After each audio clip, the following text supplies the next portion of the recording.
आज हमने बायोकेमिस्ट्री में पढ़ना है डाइसेक्राइड्स के बारे में। अभी तक हमने पढ़ा कार्बोहाइड्रेट्स में मोनोसेक्राइड्स। मोनोसेक्राइड्स वो शुगर्स हैं जिनमें हमारे पास सिंगल यूनिट ऑफ शुगर हमारे पास प्रेजेंट होता है। डाइसेक्राइड्स में देखते हैं जब दो मोनोसेक्राइड्स आपस में एक दूसरे को ज्वाइन करते हैं तो हमारे पास क्या बन जाता है, डाइसेक्राइड्स बन जाता है। ठीक है, जब डाइसेक्राइड की हम हाइड्रोलिसिस करेंगे तो हमारे पास क्या बनेगा, दो मोनोसेक्राइड बन जाएंगे। हाइड्रोलिसिस का क्या मतलब होता है, वाटर की एडिशन। ठीक है, कहते हैं ये हमारे पास लेस स्वीट है as compare to the monosaccharide. ये इनकी फिजिकल प्रॉपर्टीज आ जाती हैं, सॉल्युबल है वाटर के अंदर और इसका मास जो है वो मोनोसेक्राइड से ग्रेटर है। ऑब्वियसली ग्रेटर होगा क्योंकि जब मोनोसेक्राइड्स ज्वाइन करते हैं तो वो हमारे पास डाइसेक्राइड्स बनते हैं। एग्जाम्पल है सुक्रोज आ जाता है जिसको हम टेबल शुगर, ये जो नॉर्मल चीनी हम खाते हैं। माल्टोस जो हमारे पास फ्रूट शुगर है, जो फ्रूट्स के अंदर जो हमारे पास जो स्वीटनेस दे रहा होता है वो। लैक्टोस मिल्क शुगर जो हमारे पास मिल्क के अंदर प्रेजेंट होती है। ठीक है, ग्लूकोज और गैलेक्टोज की बनी होती है। अब हमारे पास सुक्रोज देखते हैं, ये हमारे पास सुक्रोज है। सुक्रोज क्या है, बेसिकली एक हमारे पास ग्लूकोज है, एक हमारे पास फ्रुक्टोज है। जब ये दोनों आपस में ज्वाइन करते हैं तो हमारे पास क्या बन जाता है, सुक्रोज बन जाता है। अब किसकी प्रेजेंस में, सुक्रेज एक एंजाइम है, उसकी प्रेजेंस में जब हम वाटर को ऐड करते हैं तो ये हमारे पास ब्रेक डाउन हो जाता है यहाँ से।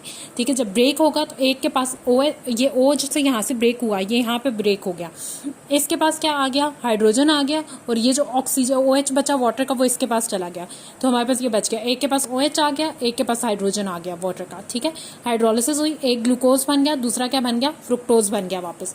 तो दो मोनोसेक्राइड बन गए। जब डाइसेक्राइड दो सिंगल यूनिट्स में वाटर किया और हमने ऐड किया, हाइड्रोलिसिस की in a presence of a sucrase enzyme या in a presence of an enzyme, तो हमारे पास एक ग्लूकोज बन गया, दूसरा फ्रुक्टोज बन गया, यानी कि दोनों अपने मोनोसेक्राइड यूनिट्स के अंदर ब्रेक डाउन हो गए। अब हमारे पास कहते हैं कि दो मेन ग्रुप्स हैं हमारे पास डाइसेक्राइड के, या तो होमोजीनियस डाइसेक्राइड्स होंगे या फिर हमारे पास हेटेरोजीनियस डाइसेक्राइड होंगे। होमो का मतलब है एक जैसे, ठीक है, और हेटेरो का मतलब है या हेटेरो का मतलब है डिफरेंट, एक दूसरे से डिफरेंट। तो इसका क्या मतलब है कि होमोजीनियस हमारे पास डाइसेक्राइड्स जो हैं वो हमारे पास उसमें same type of monosaccharides present है। तो इसका क्या मतलब है कि जब हम माल्टोस की एग्जांपल लेते हैं कि जब उसको हम ब्रेक डाउन करते हैं, हाइड्रोलिसिस करते हैं, तो दो ग्लूकोज यूनिट्स हमारे पास आते हैं, यानी कि दो मोनोसेक्राइड्स जो आएंगे वो ग्लूकोज के होंगे। अब मेरा आपसे क्वेश्चन है कि ये जो सुक्रोज है वो हमारे पास जब हाइड्रोलिसिस हुई है, एक ग्लूकोज बना और एक फ्रुक्टोज बना, तो क्या ये हमारे पास होमोजीनस हुआ या हेटेरोजीनस हुआ?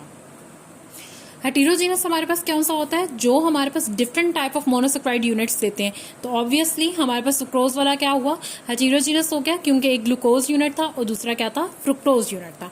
इसी तरह लैक्टोज को अगर हम लोग कहें जो मिल्क शुगर है तो वे ग्लूकोज यूनिट देती है और एक हमारे पास गैलेक्टोज यूनिट देती है, तो ये भी हमारे पास क्या हो गया, हेटेरोजीनस हो गया। ठीक है, अब हमारे पास आ जाते हैं ओलिगोसेक्राइड्स। अब हमने क्या पढ़ा था अभी तक, मोनोसेक्राइड्स थे सिंगल यूनिट, डाइसेक्राइड दो यूनिट। अगर हम कहें 3 से लेके 10 तक अगर यूनिट्स हमारे पास मोनोसेक्राइड्स के ज्वाइन होंगे तो वो हमारे पास क्या बन जाएगा, ओलिगोसेक्राइड। मतलब कि या तो 3 यूनिट है मोनोसेक्राइड्स के, या तो 4, 6, 7, 8, 9, 10 कोई भी यूनिट्स हैं तो उसे हम किस कैटेगरी में फॉल करेंगे, ओलिगोसेक्राइड्स की। एग्जांपल्स इसकी आ जाती हैं फ्रुक्टो ओलिगोसेक्राइड, मेटोट्रायोस, ठीक है, जिसमें 3 ग्लूकोज यूनिट्स आ जाते हैं, और अल्फा डेक्सट्रिन्स आ जाते हैं जिसमें 1 ग्लूकोज यूनिट्स आ जाते हैं। पॉलीसेक्राइड्स क्या, अब जब बात करेंगे पॉलीसेक्राइड्स के, तो ओलिगोसेक्राइड्स तो वो यूनिट्स है जिसमें 10 मोनोसेक्राइड्स थे, तो ओलिगोसेक्राइड्स हमारे पास वो यूनिट्स हैं जिसमें more than 10 units of monosaccharides जब एक दूसरे के साथ ज्वाइन करेंगे तो वो हमारे पास बिग शुगर पॉलीमर्स बनाएंगे। तो इसको हम क्या कहेंगे, दीज आर द कार्बोहाइड्रेट, जो कि हमारे पास पॉलीसेक्राइड्स हैं। ठीक है, जिसके अंदर हमारे पास 10 शुगर मॉलिक्यूल्स से ज़्यादा होंगे। अच्छा, अगर हम कहते हैं कि अगर हम इनके 10 शुगर मॉलिक्यूल्स को जब हाइड्रोलिसिस करते हैं तो हमारे पास ये डाइसेक्राइड्स देते हैं, और इनकी जब फर्दर हाइड्रोलिसिस की जाती है तो हमारे पास ये मोनोसेक्राइड्स देते हैं। इसको हम ऐसे एक्सप्लेन कर देते हैं। अभी देखिए मैंने खाली यहाँ पे शुगर नंबर 4 तक किया है, लेकिन अगर इसको मैं कर दूं शुगर नंबर 14 तक कर दूं, ठीक है ना, तो ये हमारे पास एक पूरी लॉन्ग चेन ऑफ हमारे पास पॉलीसेक्राइड्स है। ये मैंने डॉट्स डाल के दैट शोज के so on and so on. इसकी जब मैंने हाइड्रोलिसिस की तब शुगर नंबर 1 और 2 एक तरह साथ आ गए, शुगर नंबर 3 और 4 एक साथ आ गए, फिर 5 और 6 एक साथ आ गए, एंड सो ऑन 10 तक हमारे पास चला जाएगा। अब इनकी जब मैंने तो ये क्या बन रही है, डाइसेक्राइड यूनिट्स बन रही हैं। ठीक है, कि दो शुगर आपस में हमारे पास ज्वाइन हो रही हैं। जब मैंने इसकी फर्दर हाइड्रोलिसिस की तो ये वाली शुगर भी सेपरेट होती चली गई, शुगर 1 अलग हो गई, शुगर 2 अलग हो गई, शुगर 3 अलग हो गई, शुगर 4 अलग हो गई, ठीक है।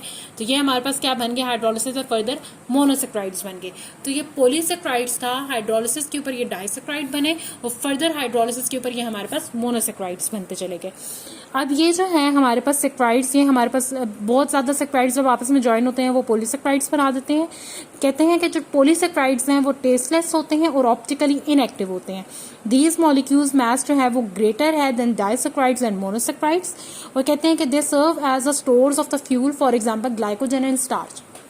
हमारे पास जो फूड स्टोर होता है प्लांट्स के अंदर वो ग्लाइकोजन एंड स्टार्च के फॉर्म में होता है, तो इस वजह से हमारे पास ये फूड स्टोर्स के तौर पे भी काम करते हैं। और हमारे पास स्ट्रक्चरल एलिमेंट्स बनाते हैं। सेलुलोज जो है सेल मेम्ब्रेन का कंपोनेंट होता है ना, सेलुलोज प्लांट में जो सेल मेम्ब्रेन है वो किसकी बनी होती है, सेलुलोज की बनी होती है।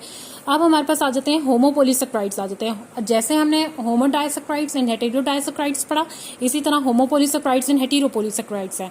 होमोपोलीसेक्राइड्स हमारे पास वो हैं जो कि एक तरह के मोनोसेक्राइड्स हमारे पास हाइड्रोलिसिस पे देते हैं। एग्जाम्पल इसकी आ जाती है स्टार्च की, ग्लाइकोजन की। ये हमारे पास किसके पॉलीमर्स हैं, ग्लूकोज को। जब स्टार्च के और ग्लाइकोजन को हमारे पास हम लोग हाइड्रोलिसिस करते हैं तो हमारे पास ग्लूकोज के ही यूनिट्स आते हैं। लेकिन हेटेरोडाइसेक्राइड्स वो हैं जो डिफरेंट टाइप ऑफ मोनोसेक्राइड्स देते हैं, ठीक है। एग्जाम्पल क्या है, ग्लाइकोप्रोटीन्स हैं, ग्लाइकोलिपिड्स हैं, हाइलुरोनिक एसिड्स आ जाते हैं, हेपेरिन आ जाते हैं, ब्लड ग्रुप पॉलीसेक्राइड्स आ जाते हैं, म्यूकोपॉलीसेक्राइड्स आते हैं, ठीक है ना। कहते हैं glycosaminoglycans that contain the galactose and amine sugar. Agar में हमारे पास जो है वो वेरियस शुगर्स होती हैं जैसे ग्लूकोज और गैलेक्टोज वगैरह, ठीक है। हमारे पास अगर हमारे पास सेम तरह की शुगर आ रही है तो वो हमारे पास क्या है, होमोपोलीसेक्राइड, और डिफरेंट तरह की शुगर आ रही है तो वो क्या है, हेटेरोपोलीसेक्राइड। तो आज हमारे पास कार्बोहाइड्रेट्स का टॉपिक खत्म हो जाता है। तो हमने कार्बोहाइड्रेट्स में मोनोसेक्राइड्स, डाइसेक्राइड्स, ओलिगोसेक्राइड्स और पॉलीसेक्राइड्स सब कंप्लीट कर लिए।